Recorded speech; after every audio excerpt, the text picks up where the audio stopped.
یہاں سب سے پہلے محمد عربی صلی اللہ علیہ وسلم کا نام لیا اور اس کے بعد اس کی امت کا نام لیا.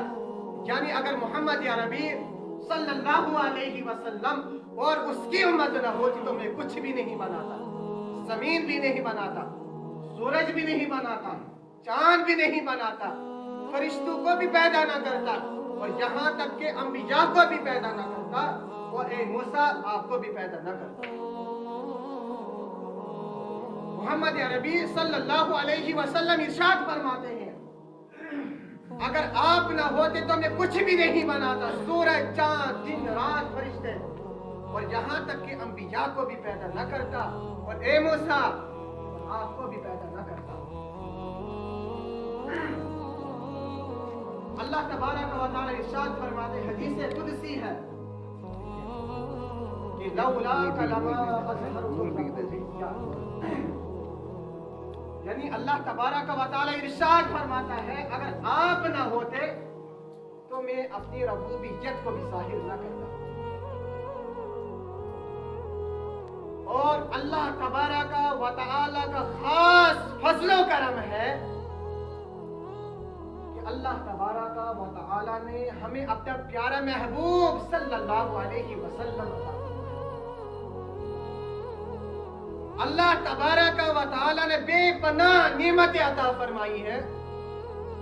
ہم اپنے جسم کو ہی دیکھیں, آنکھ اللہ رب العزت کی کتنی عظیم نعمت ہے, آنکھ اللہ رب العزت کی کتنی عظیم نعمت ہے, اور بازو اللہ رب العزت کی کتنی عظیم نعمت ہے, اور پاؤں وغیرہ وغیرہ ایسی نعمتیں ہیں کہ ساری کائنات ان کی قیمت نہیں بن سکتی ہے, اور اللہ تبارک و تعالی نے یہ نعمت ہمیں مفت عطا فرمائی ہے, اس کی کوئی اجرت نہیں لی ہے. تو اللہ تبارک و تعالی ارشاد فرماتا ہے کہ تم میری نعمتوں کا شمار نہیں کر سکتے ہو, کیونکہ اللہ تبارک و تعالی کا ارشاد ہے, قرآن پاک کا ارشاد ہے کہ وَإِن تَعُلُّوا نِعْمَةَ اللَّهِ لَا تُحْصُوهَا. یعنی اگر تم اللہ کی نعمتیں شمار کرنا چاہو تو شمار نہیں کر سکتے ہو. اور پھر کمال یہ ہے کہ اللہ تعالیٰ نے کسی نعمت پر یہ نہیں فرمایا کہ اے انسان میں نے تجھے یہ نعمت دے کر تجھ پر کوئی بڑا احسان کیا. نہیں, یہ نہیں فرمایا. اگر نعمتیں تو دے دی ہے مگر احسان نہیں جتلایا. مگر جب محمد عربی صلی اللہ علیہ وسلم کو اس دنیا میں بھیجا, اللہ تبارک و تعالی نے ارشاد فرمایا کہ لقد من اللہ علی المؤمنین اذ بعث فیہم رسولا. یعنی اللہ تبارک و تعالی نے مومنین پر اتنا بڑا احسان کیا کہ ان نے بڑی عظمت والے رسول کو بھیجا. تو اس کے بعد معلوم ہوا یہ وہ عظیم نعمت ہے کہ جس پر دینے والے کو بھی خود ناز ہے, اور احسان اسی نعمت پر ہونا چاہیے کہ جس پر دینے والے کو بھی خود ناز ہو. تو اب دیکھو آگے اللہ تبارک و تعالیٰ کیا ارشاد فرماتے ہیں کہ کنتم خیر امت اخرجت للناس تأمرون بالمعروف وتنہون عن المنکر. یعنی تم بہترین امت ہو اور لوگوں کو نیکی کا حکم دیتے ہو اور برائی سے روکتے ہو. اور اس آیت کریمہ سے یہ بھی ثابت ہوتا ہے کہ مسلمانوں کو چاہے کہ وہ اس اپنے عمل کو کبھی بھی ترک نہیں کرنا چاہیے, ہمیشہ تبلیغ اور دین کا فریضہ انجام دیتے رہیں. اور آج ہی ہم نے اس مقدس فریضے سے منہ موڑ لیا ہے, اور ہماری تجلی اور غلامی کا سبب یہی ہے کہ ہم نے اسلام کے اصولوں پر عمل کرنا چھوڑ دیا. تو علامہ اقبال کیا خوب فرماتے کہ وہ زمانے میں معزز تھے مسلمان ہو کر, وہ زمانے میں معزز تھے مسلمان ہو کر, اور ہم خار ہوئے تاریخ قرآن ہو کر. یعنی مسلمان کی کامیابی کا راز صرف اور صرف حضور اکرم صلی اللہ علیہ وسلم کی سیرت طیبہ پر عمل کرنے میں مشغول رہے، کیونکہ اللہ تبارک و تعالیٰ خود قرآن پاک میں ارشاد فرماتا ہے کہ لقد کان لکم فی رسول اللہ اسوۃ حسنہ، یعنی آقا علیہ الصلوۃ والسلام کی ذات میں ہی ہمارے لیے بہترین اسوہ ہے۔ آپ صحابہ کرام رضوان اللہ تعالی علیہم اجمعین کی زندگیوں پر نظر ڈالنے سے اور یہ حقیقت واضح طور پر سامنے آ جاتی ہے کہ ان کا ہر ایک عمل، ایک ہی عمل سید الانبیاء صلی اللہ علیہ وسلم کے نقش قدم پر چلنا تھا، اور ہمیں بھی یہی کام کرنا چاہیے۔ اگر خود کو جو کچھ بھی آتا ہے تو دوسروں تک پہنچانے کی کوشش کرنی چاہیے۔ اللہ رب العزت ہمیں حق سمجھنے اور حق کہنے کی توفیق عطا فرما۔ مالک مولا ہمیں زیادہ سے زیادہ ان باتوں پر عمل کرنے کی توفیق عطا فرما۔ مالک مولا ہمیں نیک اور متقی اور اپنے ماں باپ کا پرہیزگار بنا۔ مالک مولا مسلمانوں کو بیماریوں، قرضداریوں، بے اولادیوں، چھوٹے مقدموں، طرح طرح پریشانی سے نجات عطا فرما۔ مالک مولا بد مذہبوں کو مذہب اسلام عطا فرما۔ آمین۔ اے مالک مولا بے دینوں کو دین اسلام عطا فرما۔ اے مالک مولا بے علمی کو علم قرآن عطا فرما۔ مالک مولا ہمارے دلوں میں محبت عشق رسول عطا فرما۔ مالک مولا محبت اولیاء اللہ عطا فرما۔ مالک مولا محبت بزرگان دین عطا فرما۔